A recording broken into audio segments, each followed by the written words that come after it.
Hey everyone, Sebastian here. Just wanted to let you know that I will once again be participating in this year's Intelligent Speech Conference.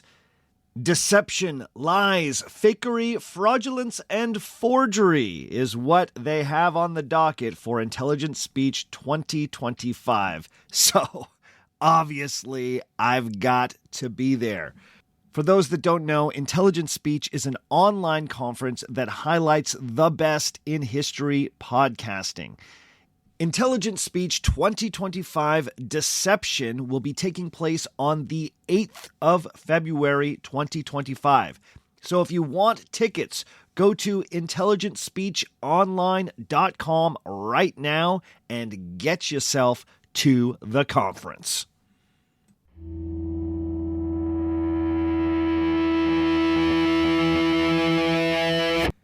Let's start today with a fun little trivia question.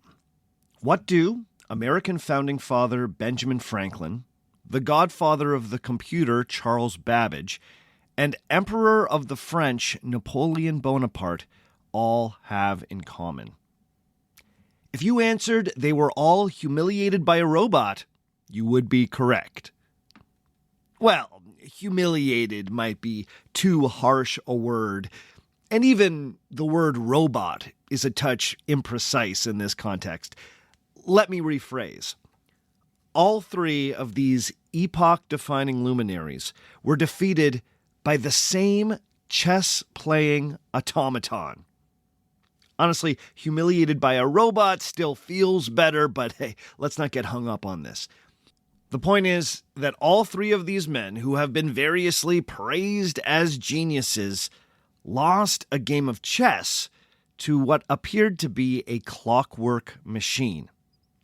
Babbage technically lost 2 games to the contraption. And by the way, these fellows weren't slouches when it came to playing chess. In particular, Benjamin Franklin was a noted enthusiast of the game.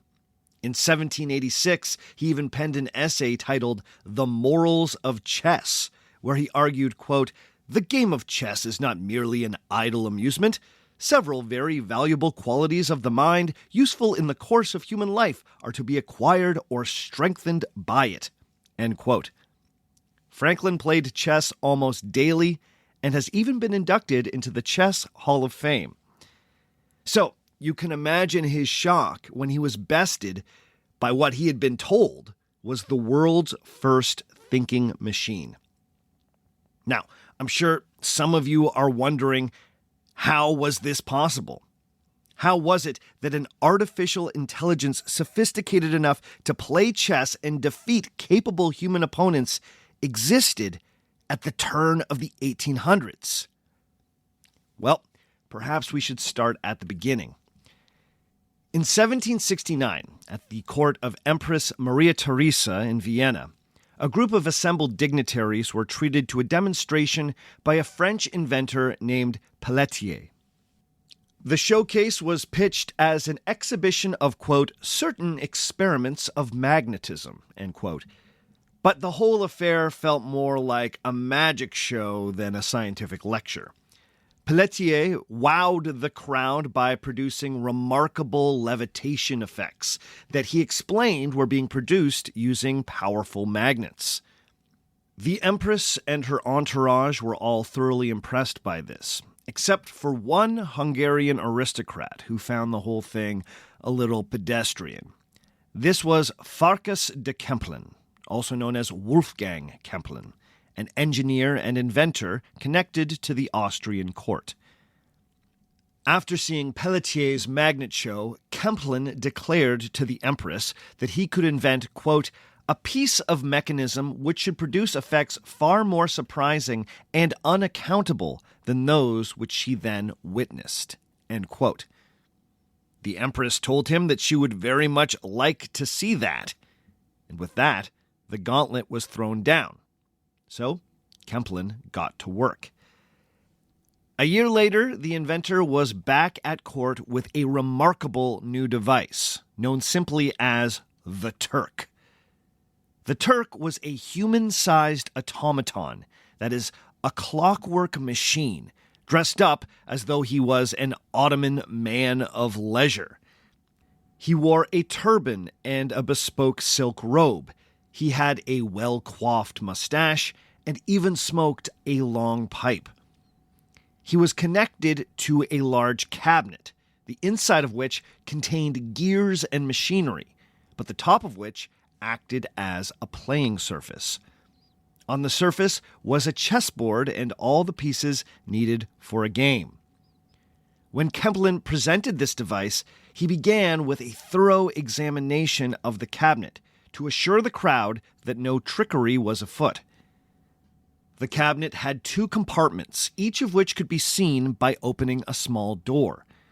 When the door on stage right was opened, the audience could see the dizzying array of clockwork gears inside. A door on the reverse side of the cabinet was opened and a candle was shined through to show that nothing was hiding behind the gears. That door was then closed, and the door on stage left was then opened, which revealed that that part of the cabinet was largely empty, save for a few metal rods running the Turk. The doors were then closed, the chess pieces were taken out from a drawer at the bottom of the cabinet, the game was set, and Kempelen issued his challenge. If there was anyone in the crowd who believed that they could beat the Turk in a game of chess, then they should come forward right away. Challengers would come up and sit across from their turbaned opponent and would make their best attempt to win. After being wound up with a large crank, the Turk could use a mechanical arm to move the pieces on the board much like a human player. Amazingly, he always reached for the right piece and moved it according to the rules. What's more, the Turk was good. Not only could this device perceive the board and move the pieces, it was clearly well versed in chess strategy. It almost never lost. Kempelen would sometimes encourage his human players to attempt illegal moves to test the machine. If the Turk's opponent tried to move a knight like it was a bishop, the machine would comically shake his head no and wave his hand. Needless to say, the Turk was an immediate sensation. After making a rapturous debut at the Austrian court, Kempelen was soon compelled to take his show on the road.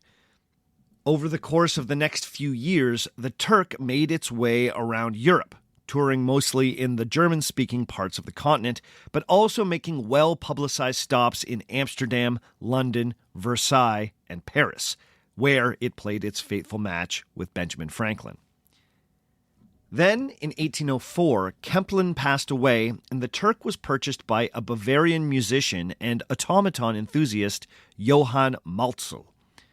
Malzel was even more of a showman than Kempelen, so he made some improvements to the Turk to make it even more entertaining. The automaton was given moving eyes and the ability to do funny little celebration dances with its head when it won. And most impressively, the Turk was given the ability to speak. Now, when the machine checked its opponent, it could actually say the word échec in French using a mechanical voice box. With the new and improved Turk, Malzel set out on a more ambitious tour to fully capitalize on the remarkable machine. It was now some 30 years after the Turk had been originally invented, and it was still widely considered the world's most sophisticated automaton. It was this version of the Turk that faced off against Napoleon in 1809. Then, in 1826, after extensive tours of Europe and the UK, Malzel brought the Turk to America, where it enjoyed a solid decade of storied performances.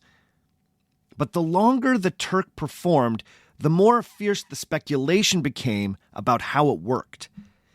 While some were convinced that the Turk was everything it purported to be, a sophisticated piece of machinery and the world's first artificial intelligence, others weren't so sure. Some believed that the device was so unnatural that it had to be demonic or animated by some black magic. After the Turk made its debut in Boston in 1826, the local poet Hannah F. Gould penned these lines, quote, "When first I viewed thine awful face, rising above that ample case, which gives thy cloven foot a place, thy double shoe, I marveled whether I had seen Old Nick himself, or a machine, or something fixed midway between." End quote. For those that don't know, Old Nick was a nickname for Satan himself. Indeed, the machine seemed too good to be true. Many more scientific observers believed that the secret of the machine was not some dark sorcery, but a clever bit of stage magic. After all, the presentation of the Turk was very much like a magic show, complete with a mysterious cabinet and a moment where the magician ostentatiously showed the crowd that he had nothing up his sleeves. The only problem was that for decades, no one could figure out exactly how the trick was accomplished. Even the skeptical had to admit that even if it was an illusion, the illusion was revolutionary. An Austrian admirer of the Turk, Karl Gottlieb de Windich, summed it up by saying, quote, "'Tis a deception, granted, but such a one as does honor to human nature. A deception more beautiful, more surprising, more astonishing than any to be met with in the different accounts of mathematical recreations." End quote. The Turk enjoyed a remarkable 68-year run as a touring attraction before Maltzel tragically died at sea in 1838 during an Atlantic crossing. After that, the automaton fell into the totally unprepared hands of the ship's captain. And by the way, isn't it kind of a trip that there was a moment in history when robots were being transported across the ocean in sailboats? Man, that's why I love this stuff. Anyway, in that time, those 68 years of touring, no one correctly guessed the secret of the Turk. But a couple people got close. The person who often gets the most credit for publicly debunking the Turk is none other than Edgar Allan Poe. Yes, the celebrated American author, poet, and literary innovator, Edgar Allan Poe. He was relatively unknown in 1836 when he published an essay arguing that there was no possible way that the Turk was a, quote, pure machine. At the time, Poe was an editor and contributor to the literary magazine known as the Southern Literary Messenger. After attending a number of performances of the Turk, Poe reasoned that this automaton was not in fact a machine pretending to be a human. It was a human pretending to be a machine. In the essay, Poe laid out a number of arguments meant to demonstrate that the movements of the Turk were being directed by a human mind. Now, some of Poe's arguments have aged better than others, but perhaps his most trenchant insight was that the action of the Turk's robotic arm was more stilted, halting, and machine-like than most automatons. The opening act of Maltzel's show featured automatons that Poe described as able to, quote, copy the motions and peculiarities of life with the most wonderful exactitude, end quote. Maltzel knew how to make wind-up clockwork devices that beautifully mimicked the movements of humans and animals. Why not make the Turk just as smooth? Poe argued that if the Turk was as smooth as Maltzel's other automatons, it would inadvertently give away the secret. If it moved like a human, everyone would guess that there was, in fact, a human inside the Turk operating it like a puppet. Or, as Poe put it, quote, the awkward and rectangular maneuvers convey the idea of a pure and unaided mechanism, end quote. Being clunky was a misdirection. But for Poe, it was a tell. It seemed strange that an automaton sophisticated enough to play chess as well as the Turk would have such unsophisticated arm movements. Poe's conclusion was that there was a living, breathing person inside the Turk mannequin, playing chess normally, but acting like an automaton. Poe's essay turned out to be an early success for the author that inspired responses from other newspapers and literary magazines, like the Norfolk Herald, the Baltimore Gazette, the Winchester Virginian, and the New Yorker. While Poe's essay certainly didn't end the career of the Turk, it coincided with a waning of American interest in the device. And sure enough, 21 years later, Poe's assessment of the machine would be proven mostly correct. In 1857, long after the Turk stopped touring, its owner decided that it was time to reveal the secret of the machine. Edgar Allan Poe had correctly guessed that a secret human operator had been puppeteering the Turk. It turned out that this puppeteer was usually a chess grandmaster. However, Poe had not guessed the ingenious way that the puppet operated. The chess master puppeteer was not hidden inside the Turk mannequin, but was instead hidden inside the large chest. The chest was designed like a magician's prop.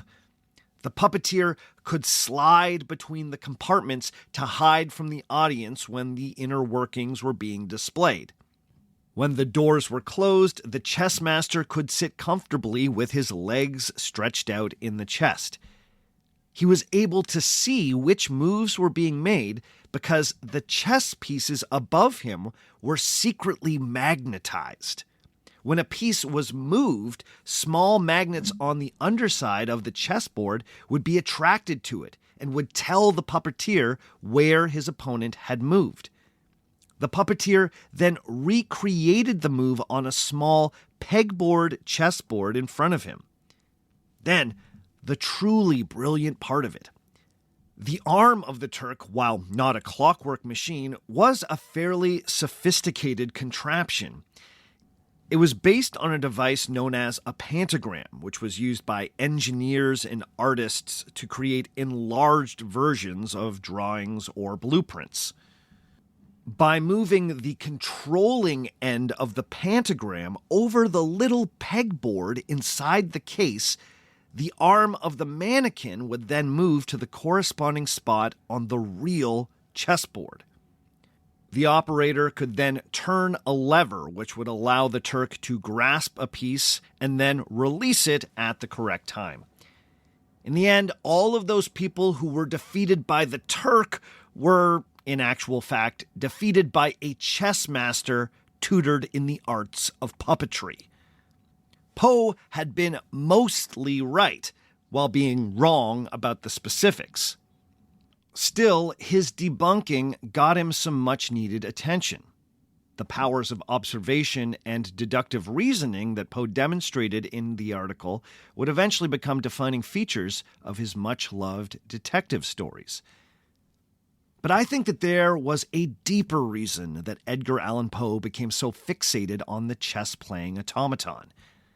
The performances of the Turk combined two of Poe's most enduring interests: the frontiers of science and elaborate hoaxes.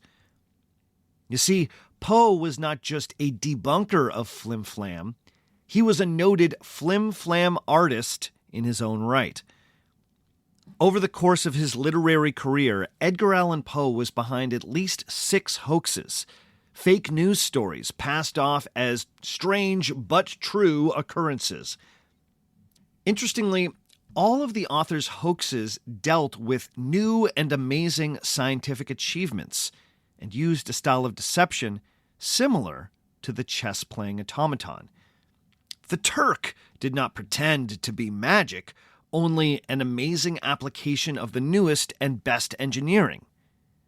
But in the 1800s, science could often appear magical and was often presented to the public using the beats of a magic show. Edgar Allan Poe chose to play in this blurry space when real discoveries seemed unbelievable and unbelievable claims could seem real. Was Edgar Allan Poe just another 19th century con man looking to make a dime off a sensational story? Or was he secretly trying to elevate the American reading public and engender a new type of critical thought? Let's get into it today on Our Fake History.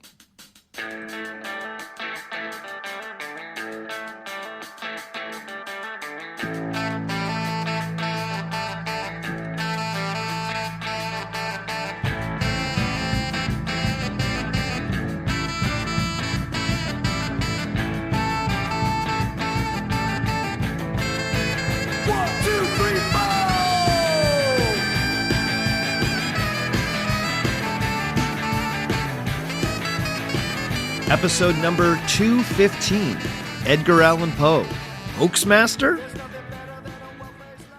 Hello and welcome to Our Fake History. My name is Sebastian Major, and this is the podcast where we explore historical myths and try to determine what's fact, what's fiction, and what is such a good story that it simply must be told. Before we get going this week, I just want to remind everyone that an ad-free version of this podcast is available through Patreon. Just go to patreon.com/ourfakehistory to get access to an ad-free feed and a long list of other fun extras. Speaking of extras, this is the last call for patrons to vote on the topic for the next patrons-only extra episode. I'm going to be announcing the winner of that poll on episode 216, which will be dropping 2 weeks from this release. So, you will have from now until then to cast your vote. Patrons at all levels, that includes the $1 patrons, get to vote and will get to hear the completed episode. Our Fake History might be the last podcast on the planet with a $1 Patreon tier. So come on, get in on the fun and help choose the topic for the next extra. This week, we are returning to one of this podcast's most fun subgenres. As you know, I usually explore fake history, that is, historical myths and misconceptions. But every now and then, I like to flip the script a little bit and examine one of history's greatest fakes.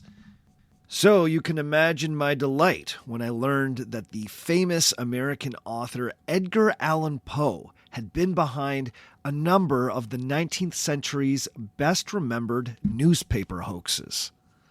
As we have explored before on this podcast, the 19th century was a particularly fertile time for hoaxers, snake oil salesmen, and humbug artists, especially in the United States. Now the question is why? Well, as any longtime fan of this podcast can tell you, deception, spin, and narrative building are as old as the human experience. The 1800s certainly do not have a monopoly on flim-flam, but the 1800s saw a convergence of historical forces that made hoaxing easier and more profitable. One of these forces was the rapid growth of print media. Newspapers, magazines, and periodicals certainly predated the 19th century, but the mechanization of the printing process meant that in the 1800s there was an explosion of new media. Printed material was cheaper than ever, which meant that more could be printed. This gave newspapers, journals, and dime store novels a type of reach that they'd never seen before. A story, be it real or spurious, could spread in a way that it simply could not have done in earlier eras. Another important part of the puzzle had to do with the remarkable scientific breakthroughs and technological advances that defined the period.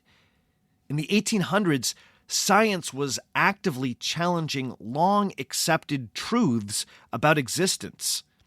Geologists were upending long-held dogmas about the age of the Earth. Astronomers were looking ever deeper into space, discovering new planets and calculating the distance of faraway stars. Even the revered place of humanity in creation was being challenged by the new theories of natural selection and evolution. It was not uncommon in the mid-1800s to read that something that had been believed to be true for centuries was now deeply uncertain. On top of that, new, previously unimaginable technologies were being introduced every year. Just imagine how magical electricity and electrical devices would have seemed to people who had not experienced them before. An invisible force in nature was literally being harnessed to light homes and run motors. That's bananas. Paleontologists were discovering extinct dinosaurs, and chemists were making medicines that could cure or prevent previously fatal diseases. Even surgery, which had previously been a nightmarish experience, could by the 1800s be performed nearly painlessly with the aid of helpful chemicals. The truth of science in the mid-19th century was frankly unbelievable. So, a lie about science, or the frontiers of technology, even an extravagant lie, didn't seem beyond the pale. Put that lie in print, and before you know it, you have a full-on hoax on your hands. By the 1830s in America, hoaxing and scientific quackery were all over American newspapers. At the time, the famous American physicist Joseph Henry complained, quote, "In this country, our newspapers are filled with puffs of quackery.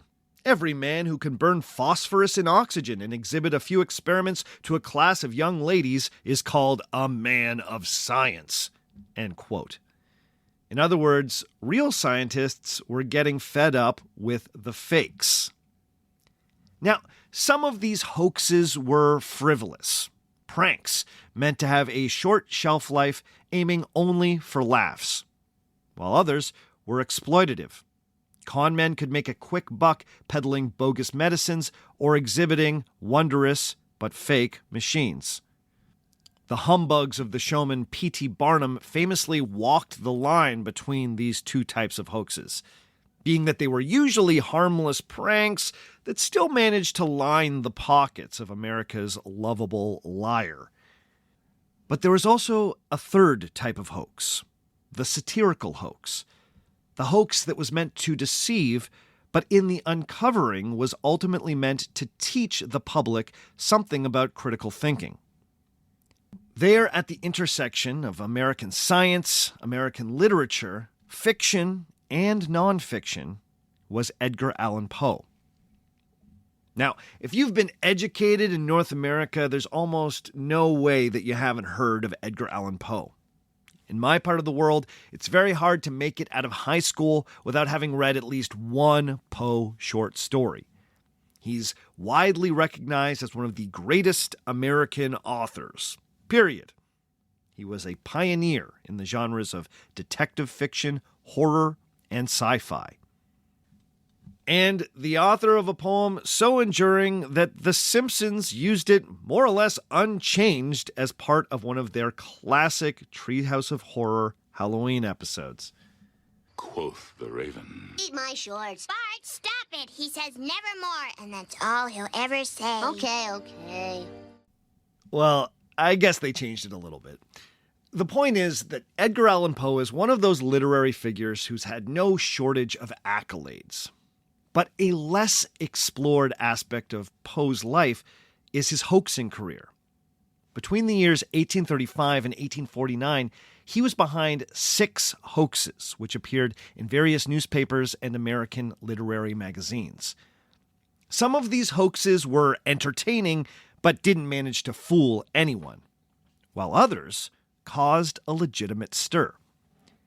What I'm interested in is why some of these hoaxes worked and some did not. So today we're going to focus on 2 of Poe's hoax attempts. One that was an amusing flop, and another that seriously hoodwinked some folks. By looking closely at these scientific hoaxes, I'm hoping we can find the secret sauce that makes a lie believable. Now, this episode is not going to be a comprehensive biography of Edgar Allan Poe, even though he is a genuinely interesting dude with a notably mysterious death. But that story will have to wait for another day. Today, we're going to keep our focus trained on just two of Edgar Allan Poe's hoaxes to see what they can tell us about the slippery nature of truth, the mechanics of a successful lie, and the American public's relationship with the frontiers of science in the mid-1800s. Okay, let's get into it.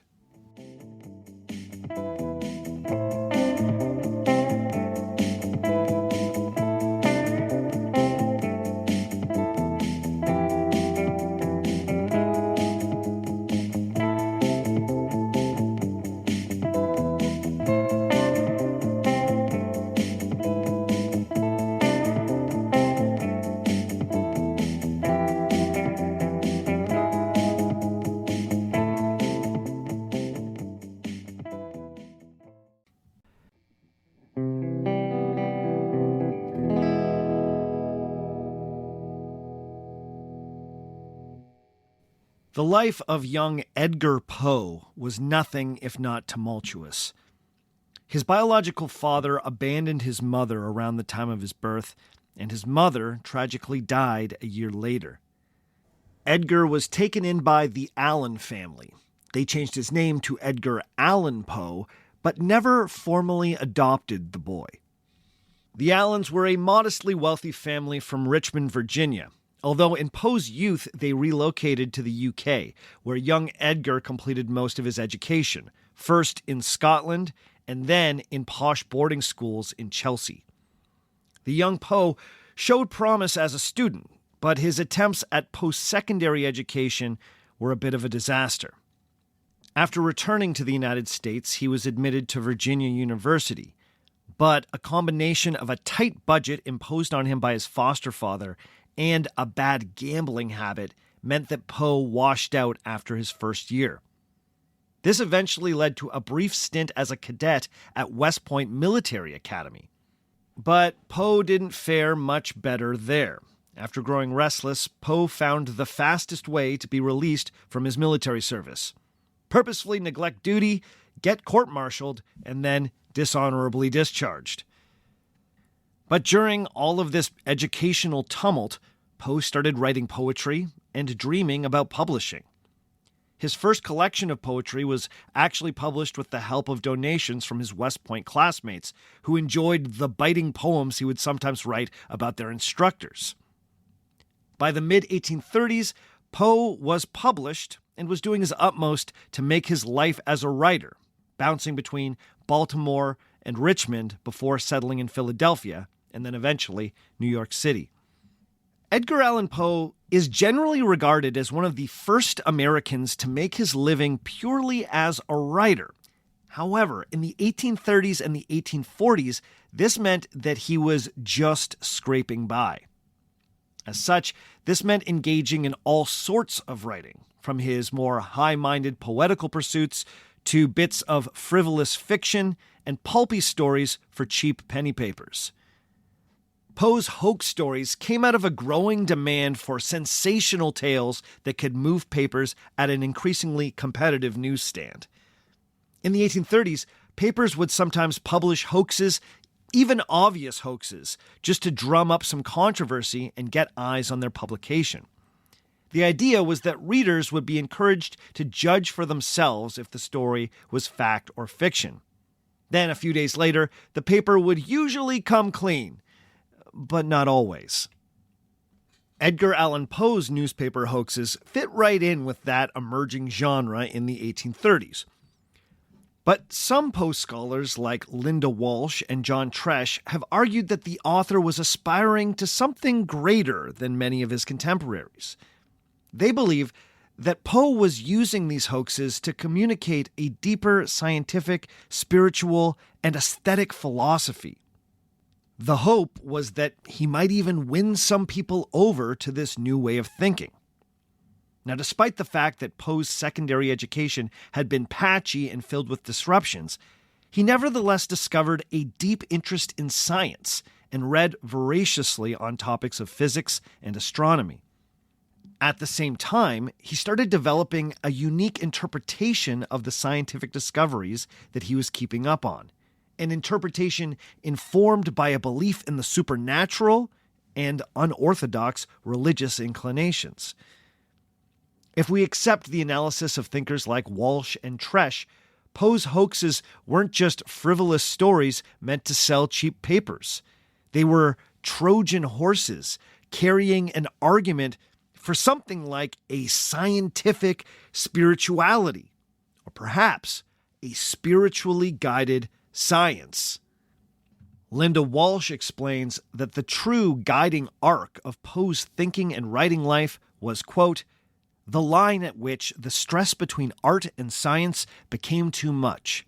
Where words failed to describe experience, experience failed to adhere to scientific principle, and words and science and experience all failed to reliably yield what was true. End quote. That's heavy stuff. So Edgar Allan Poe was trying to both educate his readers about cutting-edge science while also critiquing a purely scientific conception of truth. Now, that might seem contradictory or hard to wrap your head around. Honestly, I'm having a hard time wrapping my head around it. But hopefully this will become a bit clearer as we make our way through some of the hoaxes. Edgar Allan Poe first dipped his toe into the world of hoaxing in 1835. At the time, he had recently been hired as a staff writer at the Richmond, Virginia-based periodical called the Southern Literary Messenger. In the June edition of the periodical, Poe had a piece published titled Hans Pfaall, A Tale, and later republished as The Unparalleled Adventures of One Hans Pfaall. The piece began sounding like a news article, claiming that the citizens of the city of Rotterdam in the Netherlands were in a state of, quote, philosophical excitement after the recent arrival of a manned balloon in the city. The balloon had originally been built by one Hans Pfaall, a local inventor. However, this day it was not being piloted by Pfaall, but by a strange-looking gnome. Poe describes the balloonist like this. He was, quote, a very droll little somebody. He could not have been more than 2 feet in height.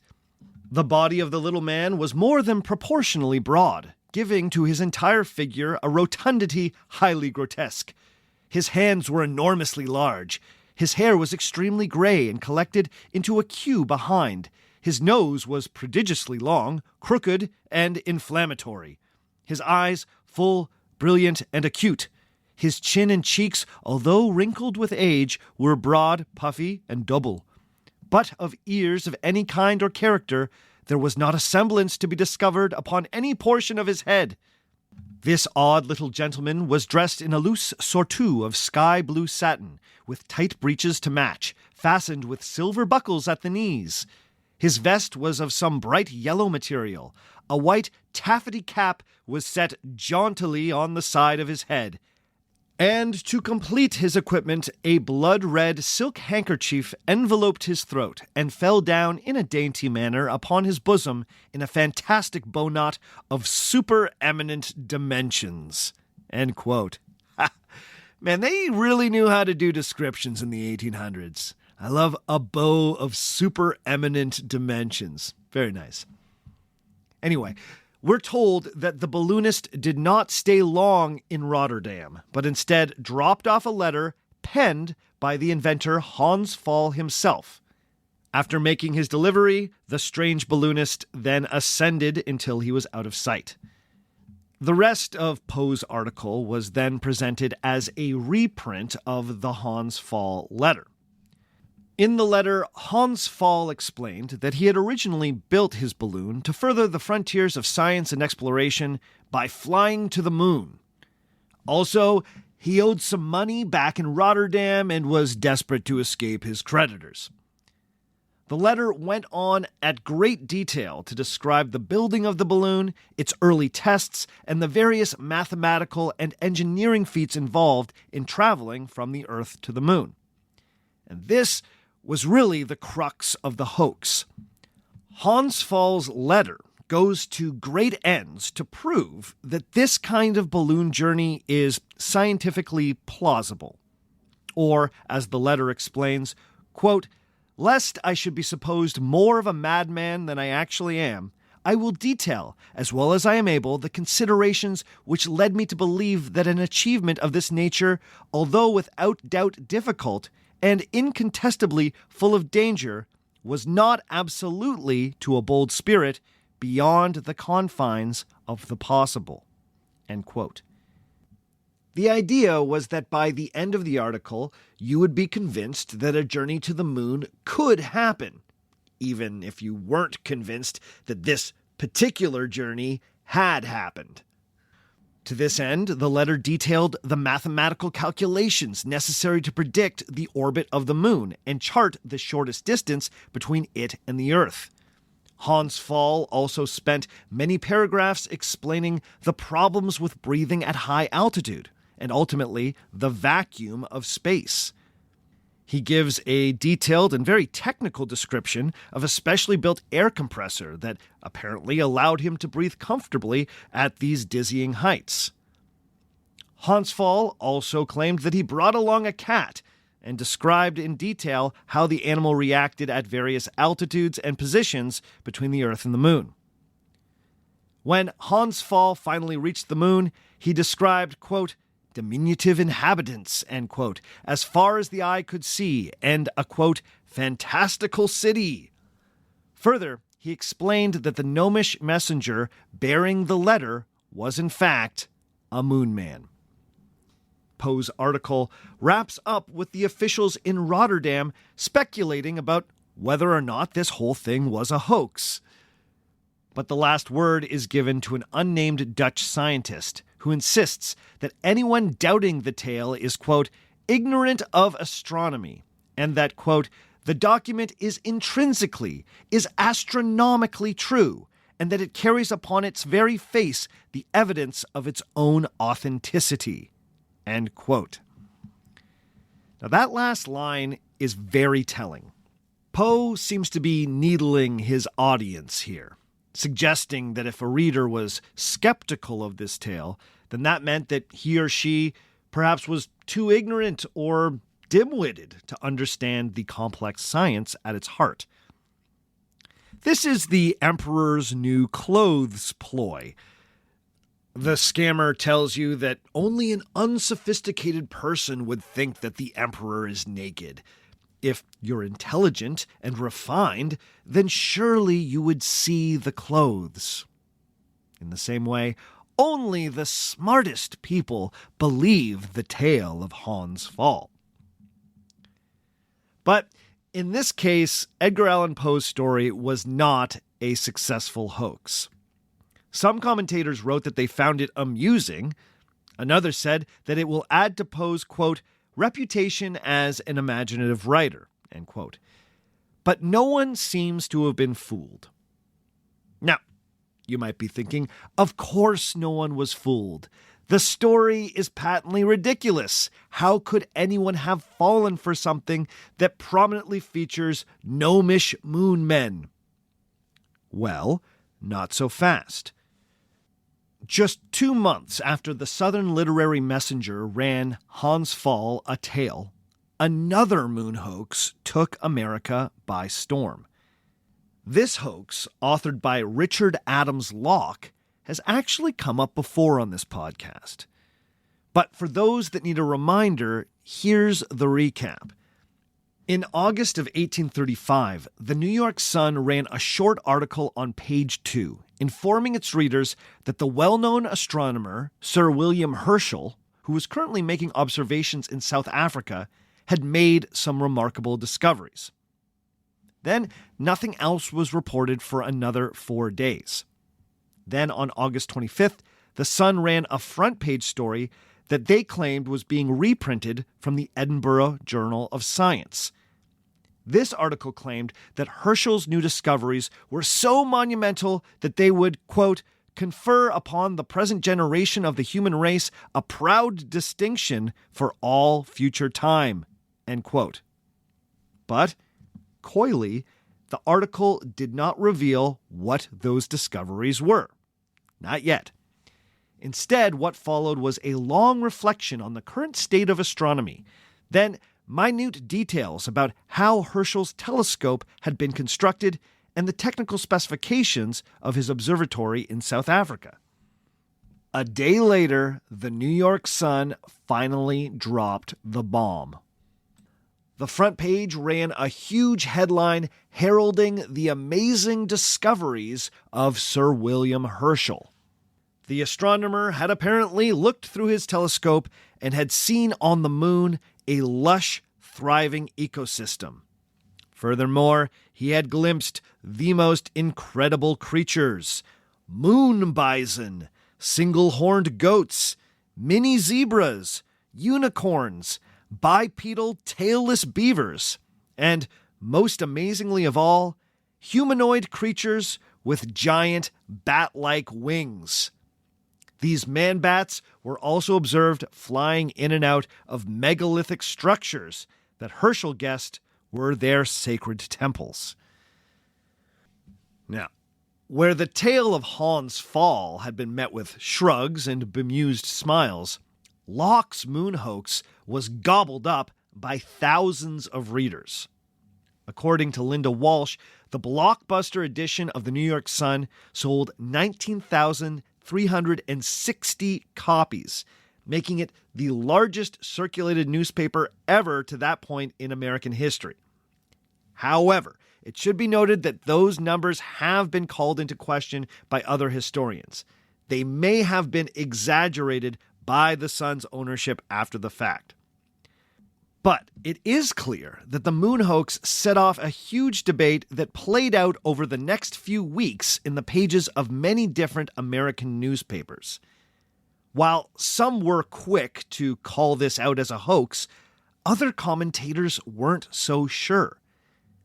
There was clearly a solid chunk of the reading public who were fooled by the moon hoax. We know that the real astronomer, William Herschel, who legitimately was a real guy, was at first amused by the story, but later became annoyed by interviewers who seemed to think that the man-bats on the moon were real. Now, historians of this period have pointed out that it's hard to know just exactly how fooled the average reader of The Sun truly was. But there's no doubt that as a hoax, it had been considerably more effective than Edgar Allan Poe's story in the Southern Literary Messenger. This apparently annoyed Edgar Allan Poe, who publicly griped that Richard Locke had ripped him off. Poe even wrote a letter to the editor of The Sun accusing Richard Locke of plagiarism. Nothing ever came of this accusation, and Edgar Allan Poe eventually had to admit that even though there may have been some similarities between his story and the hoax of Richard Locke, Locke had clearly performed the trick better than he had. So, why was it that Richard Locke's moon story worked as a hoax, while Edgar Allan Poe's story of a moon journey failed to fool anyone? Both articles attempted to convince people that fantastical moon creatures might truly exist, but one had considerably more success than the other. Now, obviously, the stumbling block wasn't the fantastical creatures themselves. In the case of the Locke hoax, some readers were willing to believe in moon beavers and man-bats. The difference seems to have been one of style. Edgar Allan Poe later reflected that Hans' fall failed as a hoax because it was written in, quote, a tone of mere banter, end quote. In other words, his hoax had been filled with a few too many jokes and winks to the audience. He gave some of his characters silly names, like the Dutch Dr. Rub-a-Dub. Also, the introduction of his story read more like a work of narrative fiction than a pure science article. It's only once you get to the alleged letter of Hans' fall that the technical details that sell the reality of the story really come in. But by that point, most of the audience has already made up their minds that what they're reading is fictional. Before we even get to read about the operations of Hans Fall's air compressor, he's already given us a colorful description of a ballooning moon gnome. Richard Locke's moon hoax baited the hook more effectively. The two preliminary articles were especially genius, as they drummed up excitement for a big announcement and established, through long descriptions of the technical specifications of William Herschel's telescope, that this was a serious piece of science news. By the time the readers of The Sun got to the descriptions of the moon bison, they were more likely to accept them. In her book, Sins Against Science, Linda Walsh outlines 11 criteria that she believes are essential in making a scientific hoax work. She argues that both attempted hoaxes satisfied most of her criteria, but Locke was more effective in using what she calls authority and verisimilitude.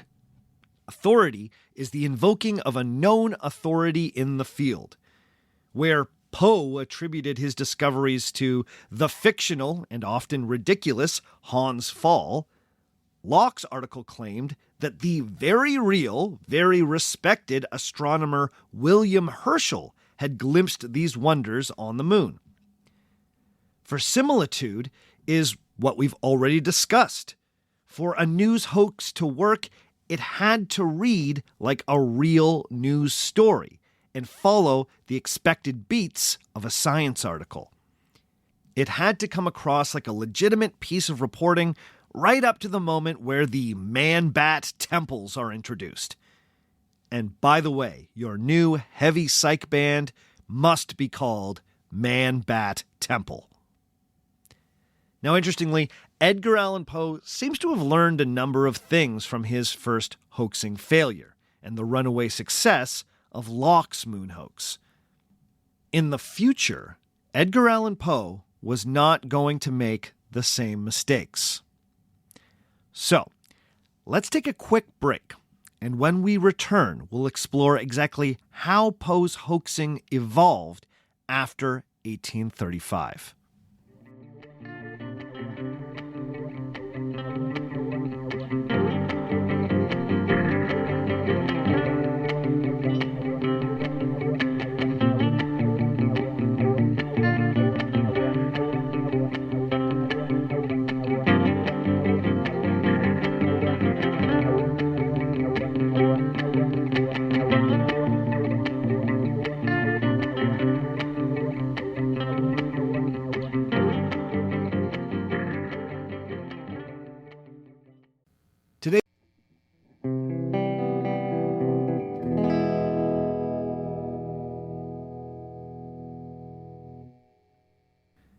When experts are compiling all of Edgar Allan Poe's attempted hoaxes, there's some debate about which stories should and should not be included on the list.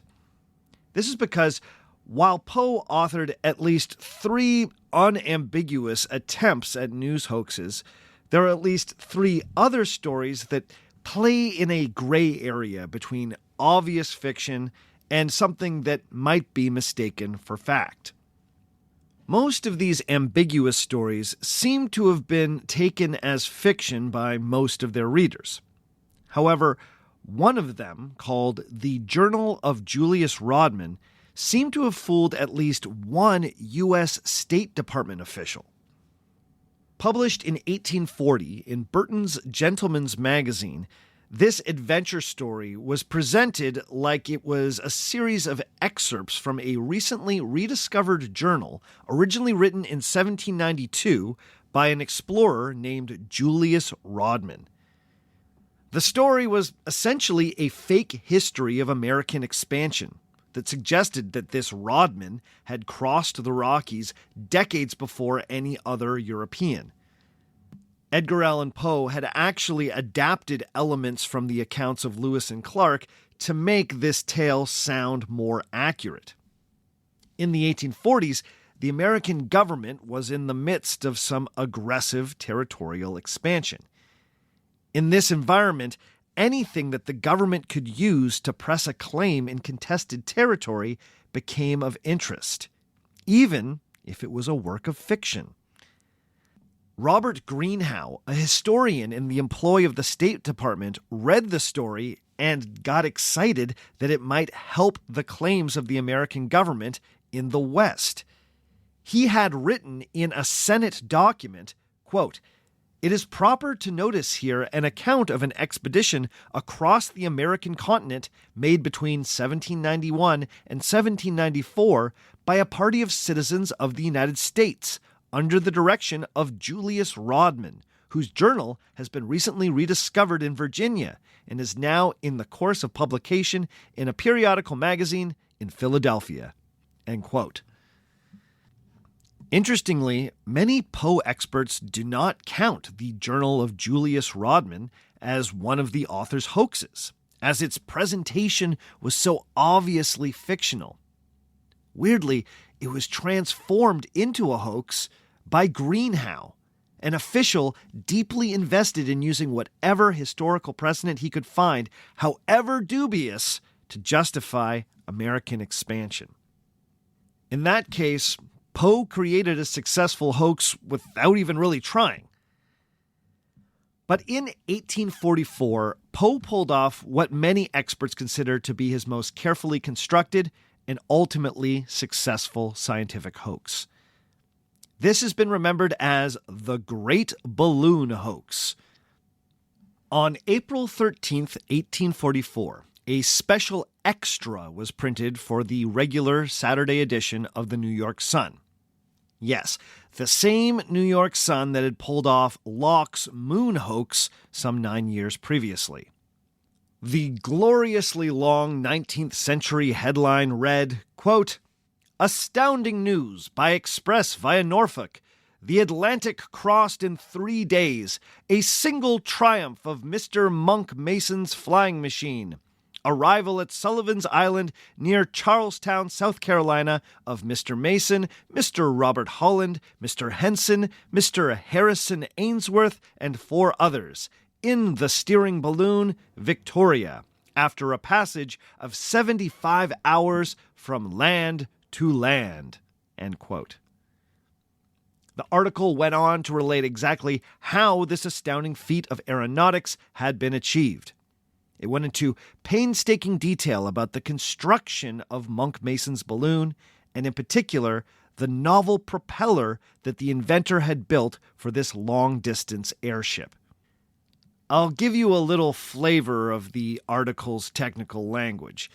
It explains, quote, "The screw consists of an axis of a hollow brass tube, 18 inches in length, through which, upon a semi-spiral inclined at 15 degrees, pass a series of steel wire radii 2 feet long, and thus projecting a foot on either side." End quote. The article goes on like this. It also included a detailed woodcut of the airship Victoria to help readers visualize the complex machine. Now, this time Edgar Allan Poe had taken a page from his old rival Richard Locke's book and had attributed this great achievement to a real person, Thomas Monk Mason. Monk Mason was an Irish flute player, theologian, and balloonist. How's that for a resume? He had made a name for himself in the world of aeronautics back in 1837 after he had successfully flown a balloon from Dover, England, across the Channel all the way to Weilburg, Germany. If Poe was going to convince readers that the Atlantic had been crossed in a balloon, then he needed to invoke the authority of Monk Mason. And because Monk Mason was a real person, Poe could draw on his real published journals to help flesh out his article with the balloonist's authentic voice. Now, I couldn't help but notice that one of the other occupants of the balloon imagined by Poe was the British author Harrison Ainsworth. Now, if you are a real Our Fake History head, then that name might ring a bell from our last series. Ainsworth was the historical fiction writer who was instrumental in reviving Guy Fawkes as a sympathetic figure in the 1800s. Honestly, I did not plan this. It's always weird when historical figures start haunting the podcast. This year, it's Harrison Ainsworth. Anyway, it seems like Poe included him amongst the balloon writers as his famous name helped bolster the authority of the article. He includes a number of fake quotes from Ainsworth to help sell the veracity of the whole thing.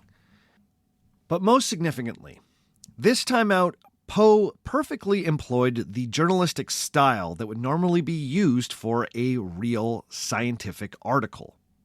This was not written in the tone of mere banter. The article was certainly sensational, but it flowed like a news story and not like an adventure story. It also helped that the readers were being asked to accept the reality of an achievement that in 1844 seemed entirely plausible. Crossing the Atlantic in a balloon is a lot different than going to the moon in a balloon. As we've explored before on this podcast, the 19th century was marked by steady news of new ballooning achievements. As I'm always saying, you gotta open your heart to balloons. Now, interestingly enough, ballooning across the Atlantic Ocean would prove to be a uniquely challenging aeronautical feat. The first manned balloon to successfully make the journey did it in 1978. A fact that I was genuinely surprised by when I learned it. It seems like the kind of thing they would have done in the 1800s. But no, it took till 1978 before someone crossed the Atlantic in a balloon. And this is what made the balloon hoax so good. It was the kind of feat that seemed totally reasonable to a layperson, and more incredible the more you knew about the topic. The more you knew, the more likely you were to dive into the details of Poe's article, where you would encounter some scientifically sound descriptions of balloon construction. This time, Poe didn't blow the illusion by putting a moon gnome right in your face before you were fully ready to accept a moon gnome. Linda Walsh also points out that Poe used the familiar problem-solution paradigm that readers of popular science articles would have been familiar with. Right after the breathless headline, the article exclaims, "The great problem is at length solved," end quote. This style remains consistent throughout the article. The whole thing concludes with a sign-off that was very typical of science reporting from the era. This is where the author marvels at what future breakthroughs could be right around the corner. Poe sums up by writing, quote, "What magnificent events may ensue! It would be useless now to think of determining," end quote. And sure enough, the great balloon hoax seems to have caused a legitimate sensation. The New York Sun sold a record number of copies of the newspaper extra that day. The Philadelphia Saturday Courier estimated that the New York Sun may have moved as many as 50,000 copies. The most detailed description we have of the stir caused by the balloon hoax comes to us from Edgar Allan Poe himself. But this description needs to be handled with care because, as we've hopefully established, Poe is not always the most reliable narrator. But he would later remember this about the day that the Monk Mason balloon story hit the stands. Quote, "On the Saturday morning of its announcement, the whole square surrounding the Sun building was literally besieged, blocked up. I've never witnessed more intense excitement to get possession of a newspaper. As soon as the first few copies made their way into the streets, they were bought up at almost any price from the newsboys, who made a profitable speculation beyond doubt. I saw a $50 given in one instance for a single paper, and a shilling was a frequent price. I tried in vain during the whole day to get possession of a copy." End quote. Yes, according to Poe, there was a full-on riot on the steps of the Sun's New York City office. Now, given that the typical price of a paper at the time was a penny, someone paying a $50 for a paper was no small thing. Now, was Poe exaggerating? Maybe, but there is no doubt that the balloon hoax moved some newspapers. But how many people actually believed it? As always, this is a harder question to answer. Most experts agree that Poe certainly fooled more people, or perhaps made more people guess, with this particular hoax than he had with any of his other hoax attempts.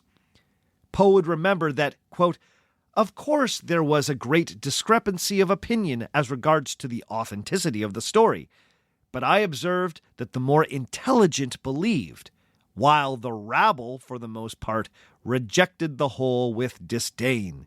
End quote. Now, this claim that the more educated people were more likely to be fooled is hard to verify. It's certainly what Poe hoped would happen.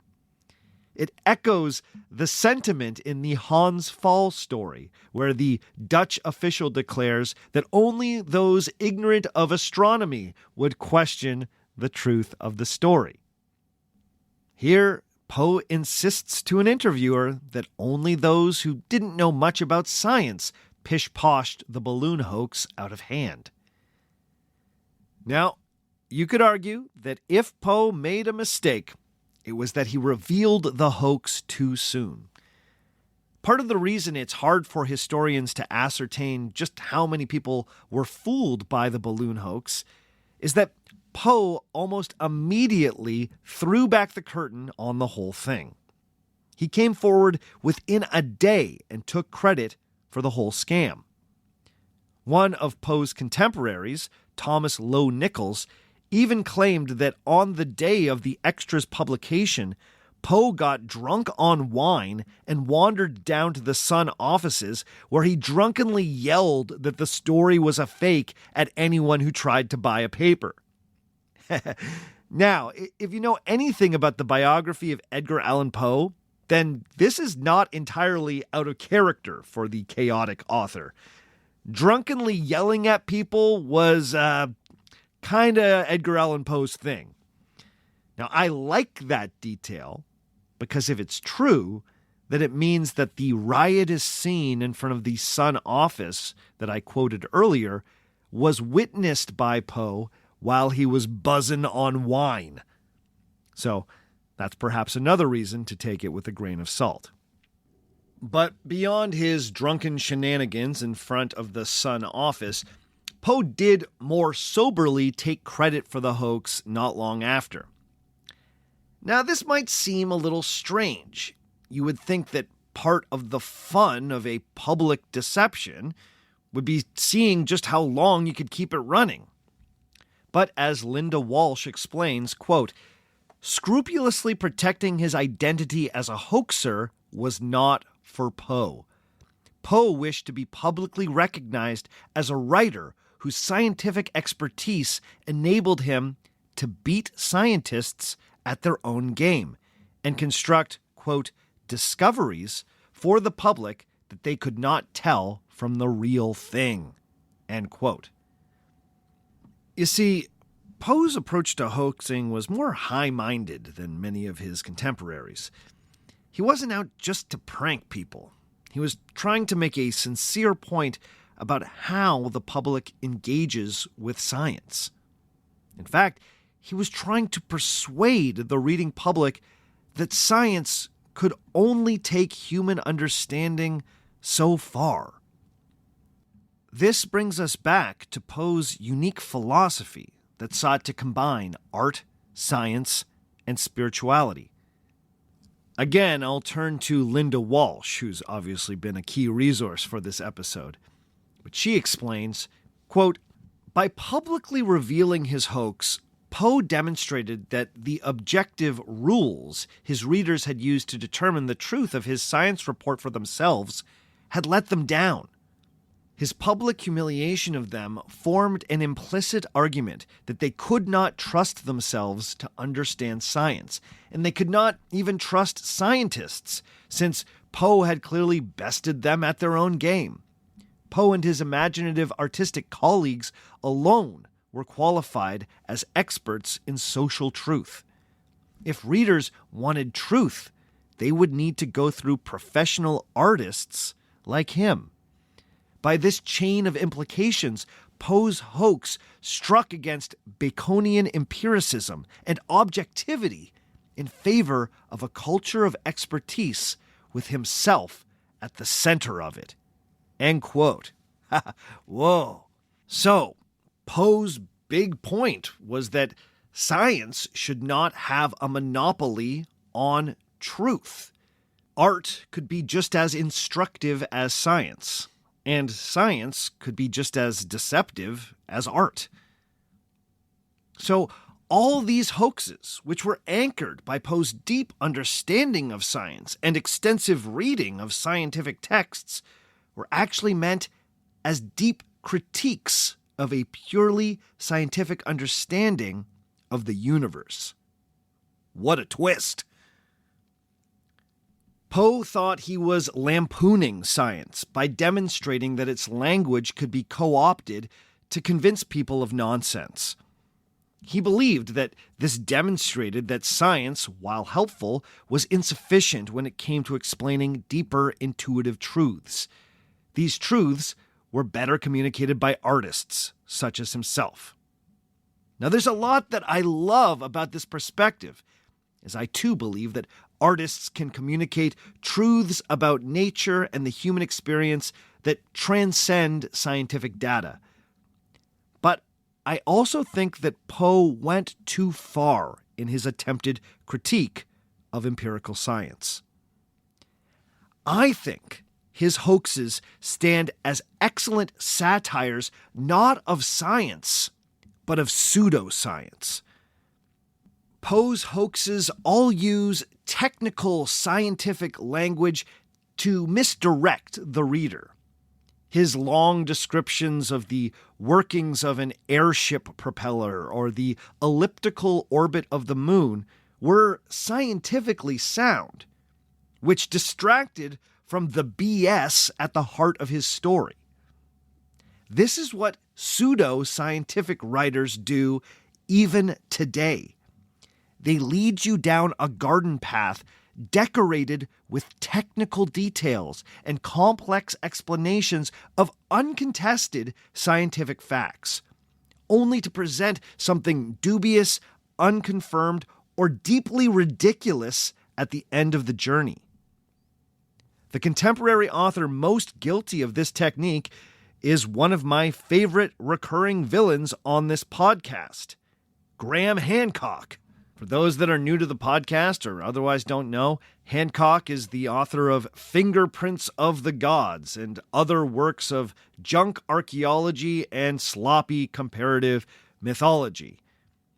His book and now Netflix series, Ancient Apocalypse, are filled with long passages where he explains archaeological findings or geological theories that are generally accepted by the larger scholarly community. His books, like Edgar Allan Poe's hoax articles, are padded out with detailed summaries of scholarship that is generally uncontroversial. For instance, in his book Magicians of the Gods, there's a long-ass chapter detailing how the geological feature in Washington state known as the Scablands were created at the end of the last ice age. He spends pages outlining some fairly dense geological research.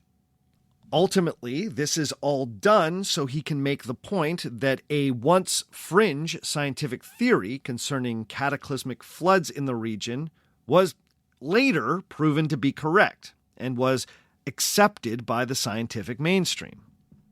Now, everything in those pages is more or less scientifically accurate, but none of it supports his truly audacious claim that during the last ice age, there was once a world-spanning super-civilization inhabited by people with telekinetic spiritual powers.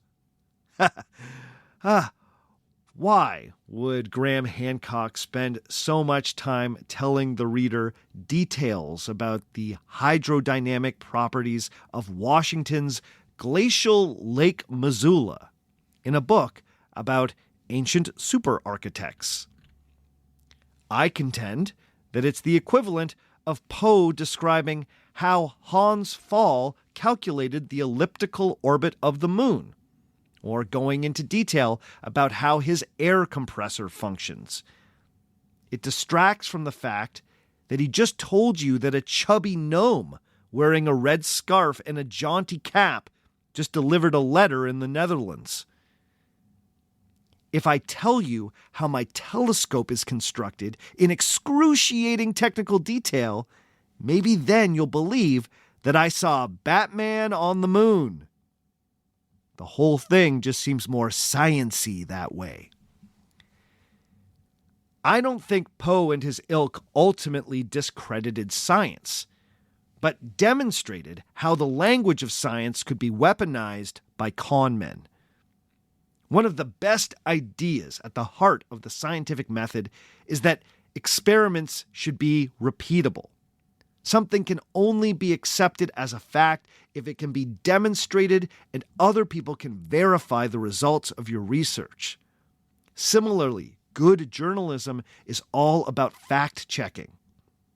Edgar Allan Poe didn't beat the scientists at their own game, because if anyone seriously checked his claims, they would have quickly discovered that they were false. If Poe hadn't been so eager to reveal the balloon hoax himself, the whole scam would have fallen apart anyway once someone asked Monk Mason about it. In that sense, Poe was not engaged in science writing, or even a parody of science writing. He was writing like a pseudoscientist. He beat the pseudoscientists at their game. In the end, Poe's hoax articles functioned in the same way as the chess-playing automaton. They were introduced as exciting exhibitions of cutting-edge science. They sold an illusion with an ostentatious demonstration of mechanical complexities. One was encouraged to inspect the mass of intricately arranged gears, knobs, and pistons. They clattered along loudly, convincing the audience that they were witnessing a previously unimaginable technological feat. When the deception worked, the audience was left believing that science had accomplished a miracle. But all the tech-flavored stage dressing was just a misdirection, meant to keep our eyes away from the little man working the big puppet.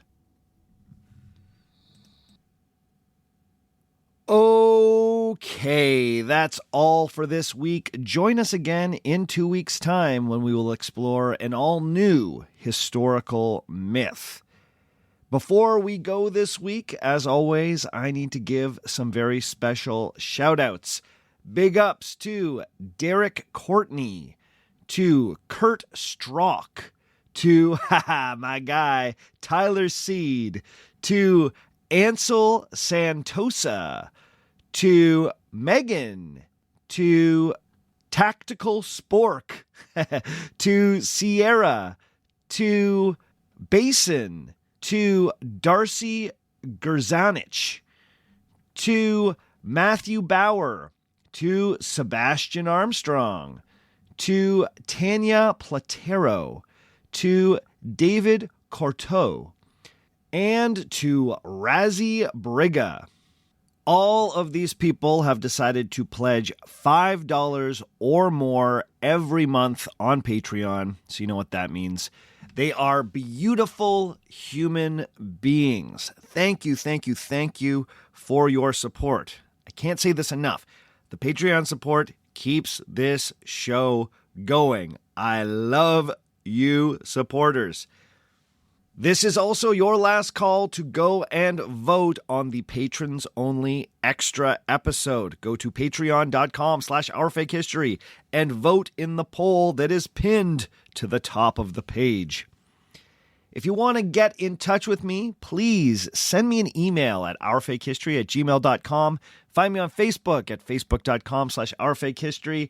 Find me all over the web at Our Fake History.